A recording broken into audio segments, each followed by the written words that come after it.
எல்லோருக்கும் வணக்கம். இந்த லெந்து நாட்களிலும் எருசலேமுக்கு போகும் முன் இயேசுவினுடைய மனநிலை அப்படிங்கிற ஹெட்டிங்கில் நம்ம ஒவ்வொரு நாளும் பார்த்துட்டு இருக்கிறோம். இன்றைக்கி நம்ம பார்க்குறது எல்லா மக்களையும் இயேசு நேசிக்கிறார் அப்படிங்கிறத நம்ம பார்ப்போம்.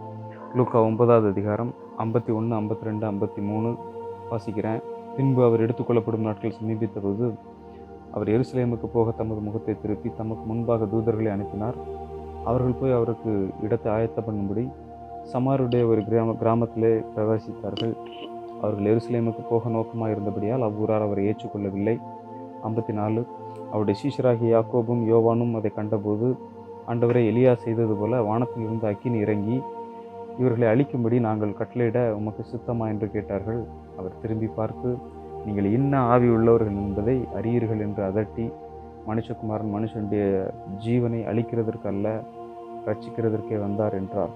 அதன் பின்பு அவர்கள் வேறொரு கிராமத்துக்கு போனார்கள். இயேசு கலிலேயா அப்படிங்கிற இடத்துல இருந்து எருசலேமை நோக்கி ஒரு பயணத்தில் இருக்கிறாரு. கலிலேயாங்கிறது நார்த் சைடில் இருக்குது. இதுக்கு மிடில் என்னது இருக்குதுன்னா சமாரியா அவர்களுடைய இடம் இருக்குது. அதுக்கப்புறம் தான் எருசலேமை ரீச் பண்ண முடியும். இதுக்கு மிடில் தான் சமாரியா இருக்குது. இப்போ இயேசு கலிலேயாவில் தன்னுடைய ஊழியத்தை செய்து கொண்டிருக்கிறார். தேவனுடைய ராஜ்யத்தை பிரசங்கிக்கிறார், சுகமளிக்கிறார், பிசாசுகளை துரத்துகிறார். இப்பொழுது தம்முடைய சிலுவை நோக்கிய பயணத்தை தொடருகிறார் எருசலேமை நோக்கி. இதுதான் பாருங்கள் என்ன சொல்கிறாங்கன்னா ட்ராவல் நரேட்டிவ் அப்படின்றாங்க. ஃபைனல் ஜேர்னி டு ஜெருசலேம் அப்படின்னு சொல்கிறாங்க. இந்த கலிலேயா டு ஜெருசலேமுக்கு ஷார்ட் ரூட் என்னது அப்படின்னு சொல்லி பார்த்தீங்கன்னா, இந்த சமரியா உள்ளே போய் அப்படி போகிறது தான் ஷார்ட் ரூட்டு. சமரியாவை சுற்றி பெரியா அப்படிங்கிற ஒரு வழி இருக்குது. அந்த வழியே போனோம் அப்படின்னு சொன்னால் அது ஷார்ட் ரூட் கிடையாது, லாங் ரூட். அது இது என்ன சொல்கிறாங்கன்னா அப்ராக்சிமேட்லி 120 கிலோமீட்டர்ஸ் இருக்கும் அப்படின்றாங்க. 3 days வாக்கிங். அதில் நடந்து தான் அந்த காலத்தில் போனாங்க பாருங்கள். அதனால் 3 days வாக் பண்ணால் தான் நம்ம எங்கே போக முடியும், இவர் ஜெருசலேமுக்கு இயேசு போக முடியும். ஆனால் அந்த சமாரியாவை சுற்றி போனாங்க அப்படின்னு சொன்னால் அது 4 to 5 days ஆகும். கிட்டத்தட்ட அது 170 கிலோமீட்டருக்கு மேலே அதில் வரும் அப்படின்னு சொல்கிறாங்க. அதனால் அது ஒரு காரணம் பாருங்கள், இது ஷார்ட் ரூட்டாக இருக்குது அப்படின்னு சொல்லி ஷார்ட் ரூட்டில் போகலாம் அப்படின்னு சொல்லி பார்க்குறார் இயேசு. இதில் கவனிக்க வேண்டியது என்னென்னா, இயேசு தன்னுடைய சிலுவையை சந்திப்பதற்கு எருசலேமுக்கு போனால் அவர்களை இயேசுவை கொலை செய்வார்கள்னு தெரியும், அவர்களை அடிப்பார்கள், துன்புறுத்துவார்கள்னு தெரியும், சாக போகிறார் அப்படின்னு சொல்லி தெரியும். எல்லாமே தெரிஞ்சும் என்ன பண்ணுறாரு, இந்த ஷார்ட் ரூட்டை சூஸ் பண்ணுறாரு. யோசிச்சு பாருங்கள், யாராவது சாகிறதுக்கு ஷார்ட் ரூட்டில் போவாங்களா? எப்படியாவது சுற்றி டிலே பண்ணியாவது போகலாம் அப்படின்னு நினைப்பாங்க பாருங்கள். ஆனால் இயேசு அப்படி செய்யலை. இதுதான் நம்ம கவனிக்கணும் பாருங்கள். இயேசு அது செய்யலை. இது எதை காட்டுது அப்படின்னா, இயேசு எதற்காக அந்த பூமிக்கு வந்திருக்கிறார், அதை எப்படி அவரோட ஃபுல் கமிட்மெண்ட்டையும் அதில் செலுத்தி அந்த மிஷனில் எவ்வளவு கீனாக இருக்கிறார் அப்படிங்கிறது தெரியுது பாருங்கள். அதே மாதிரி சமாரியருக்கும் யூதருக்கும் ட்ரெடிஷ்னலாகவே ஒரு பிரச்சனை இருக்குது. என்னென்னா, யூதர்கள் எருசலேமில் தான் தொழுது கொள்வார்கள், அங்கே தான் கடவுள் இருக்கிறார் நம்பினாருங்க.